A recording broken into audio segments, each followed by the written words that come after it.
Kamis 15 Juli 2021. Lucia Ariyuni Iswanti, atau yang kerap dipanggil Ibu Ari, ditemui di kediamannya di Bogor.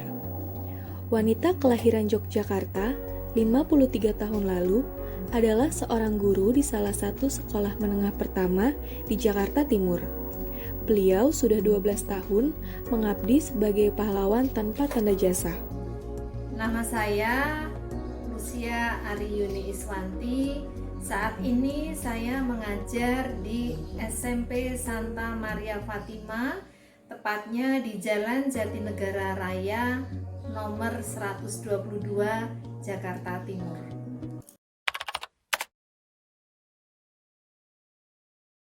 Sebenarnya saya bukan berlatar pendidikan SPD ya, sarjana pendidikan, tapi saya berlatar belakang dari S1 fakultas yang bukan SPD.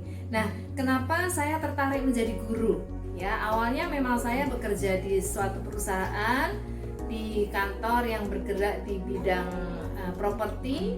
Di situ saya di bagian legal. Kemudian karena setiap hari saya sebagai ibu rumah tangga juga mendampingi anak-anak dalam belajar. Nah, ketika mendampingi anak dalam belajar itu, ketika anak mendapat nilai bagus, anak memahami pelajaran yang kita belajar bareng-bareng, di situ saya tergerak untuk kenapa saya nggak jadi guru ya? Kan ada kepuasan tersendiri ketika saya bisa mendampingi anak-anak sendiri dan anak-anak memahami pelajaran, apalagi kalau ada ulangan mendapatkan nilai bagus, itu kepuasan tersendiri buat saya. Nah, bermula dari situlah kemudian saya tertarik, sepertinya enak ya jadi guru ya, bisa ngajari anak sendiri begitu.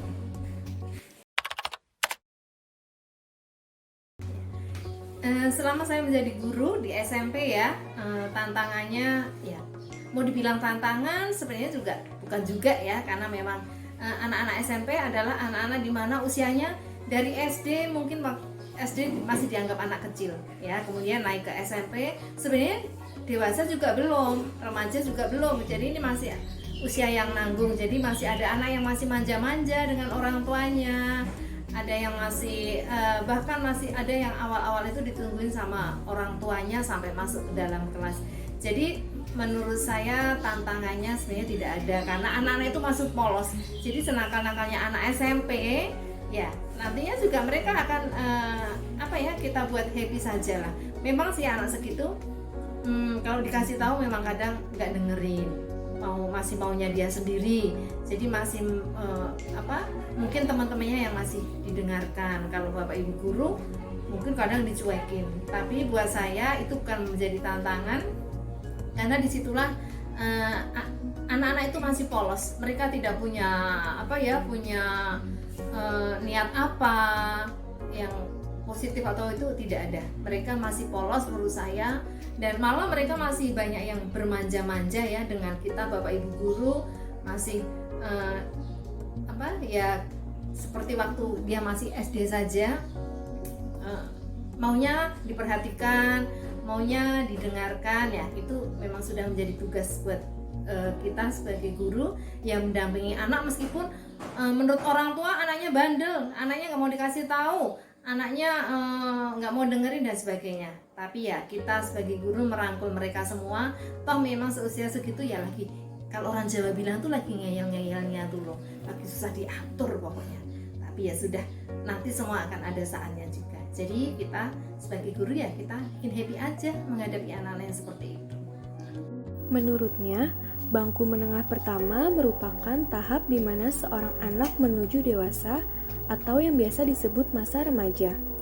Peralihan sifat ini dinilai wajar karena salah satu proses pendewasaan bagi seorang anak yang mulai mencari jati dirinya. Lingkungan keluarga juga turut menjadi pengaruh pada kondisi atau sifat anak di sekolah. Ya, memang di SMP Santa Maria ini ada sih masalah dengan anak, pasti ada saja ya. Contohnya, biasanya mereka, ini kenapa ya anak ini kok kayak gini ya tingkahnya ya, ada apa ya ini ya, kok seperti ini, ada apa? Nah, biasanya kita ajak bicara baik-baik. Nah, kebetulan saya sebagai wali kelas juga melakukan pendekatan dengan anak. Kita tanya, kenapa sih kok kamu tuh anak nggak bisa diem ya, bandel banget ya? Semua guru sudah ngecap kali kamu nakal katanya. Sebenarnya ada apa sih, kenapa? Nah, itu tidak cukup sekali dua kali kita mendekati anak seperti itu. Nah, biasanya mereka ini orang tua dua-duanya kerja, ya. Kemudian di rumah dia nggak punya teman, jadi kurang perhatian keluarga. Mereka di rumah hanya ditemenin anjing saja. Jadi memang dia karena ditinggal orang tuanya bekerja, pulangnya malam, dipercayakan dengan guru les. Nah, kelihatannya hal yang sepele ya, tapi memang ternyata itu sangat berpengaruh sekali terhadap kondisi anak di sekolah. Nah, karena dia di rumah kurang perhatian, makanya di sekolah dia cari perhatian, ya, supaya diperhatikan, entah oleh temannya, entah oleh bapak ibu guru, ya. Jadi intinya anak itu kan sebenarnya pengen didengarkan, ya.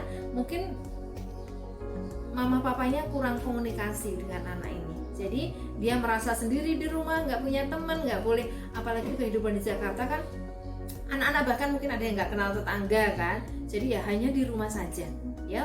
Pulang sekolah di rumah sendiri, kemudian jam berapa harus les, ya, nanti belum ada tugas dan sebagainya, mama papanya pulangnya malam, jadi komunikasi memang benar-benar kurang. Nah, disitulah biasanya beberapa dari anak, kenapa anak ini membuat sebenarnya bukan ulah ya, cari perhatian di sekolah, karena memang di rumah kurang perhatian. Jadi di sekolah dia mencari perhatian, ya. Nah, ini biasanya kita ajak ngomong perlahan pelan, memang perlu proses, tapi puji Tuhan selama ini anak akan mengalami perubahan.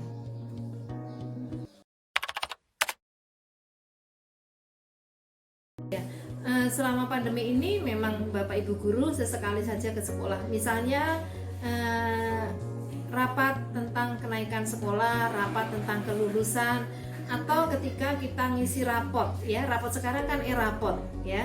Jadi kita harus datang ke sekolah karena harus dibuka terpaksa harus dibuka di sekolah karena pakai dapodik atau apa ya itu ya, bagian TU. Jadi memang kita mengisi e-rapot itu di sekolah.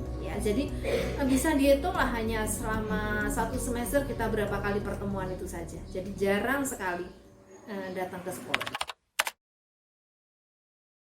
Jadi ya mesti pinter-pinternya kita, ya. Dulu sebelum pandemi, ketika tatap muka, anak-anak kan belajar jam 7 kurang 5 itu harus sudah belajar, diawali dengan doa.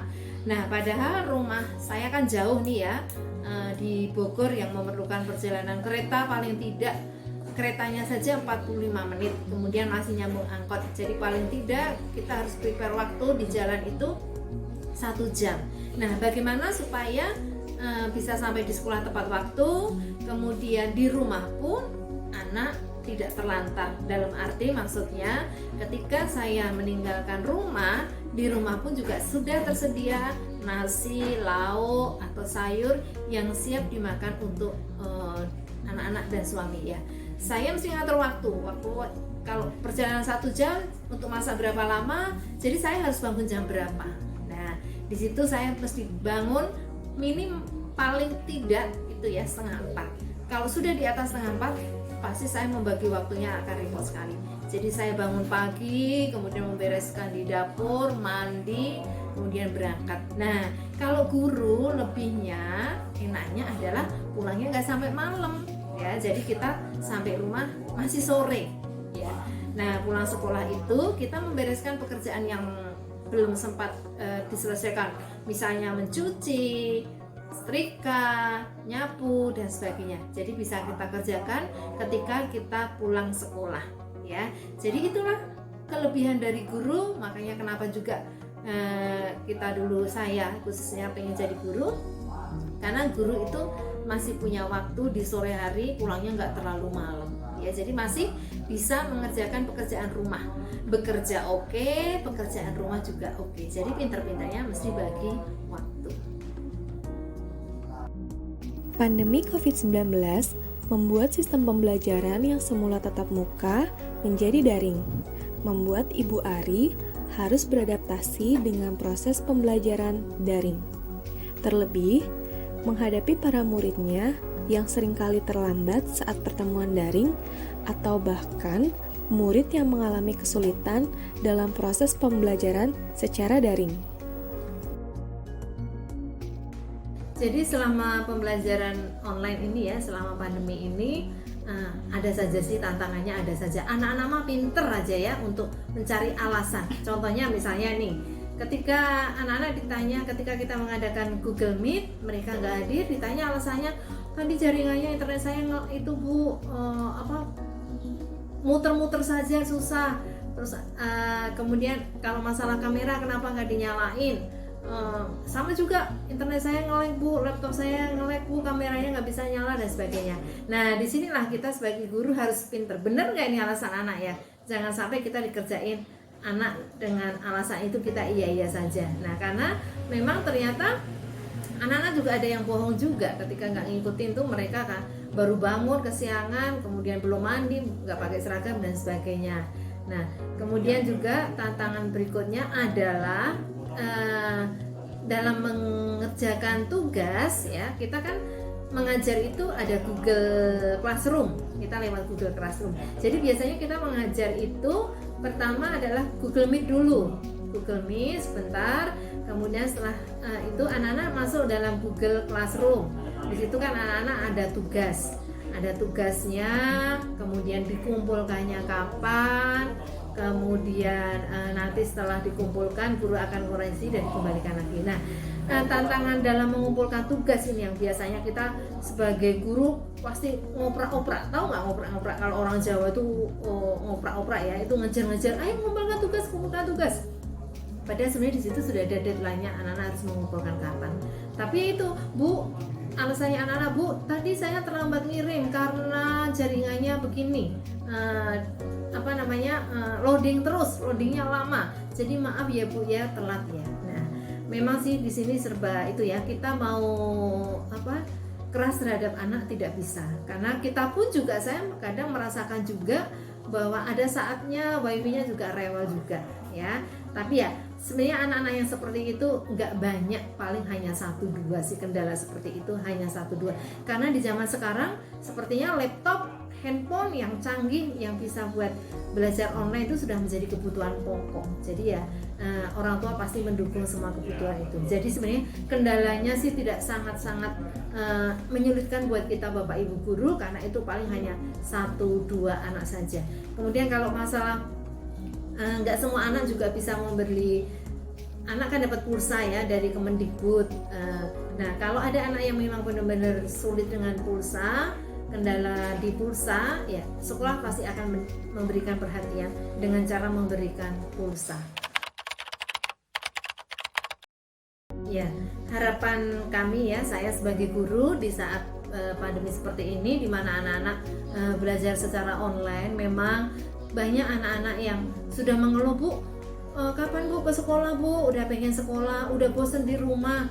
Dan orang tua pun juga sudah banyak yang mengeluhkan karena anak-anak sering main game ya, maunya anak-anak diberi tugas yang banyak oleh Bapak Ibu guru. Di satu sisi kita sebagai Bapak Ibu guru, pihak sekolah tidak boleh membebani anak-anak dengan banyak tugas ya. Jadi memang kita harus pinter-pinternya ya menjadi guru yang kreatif, inovatif, supaya anak-anak tidak boring, tidak bosan selama mengikuti pembelajaran online ini.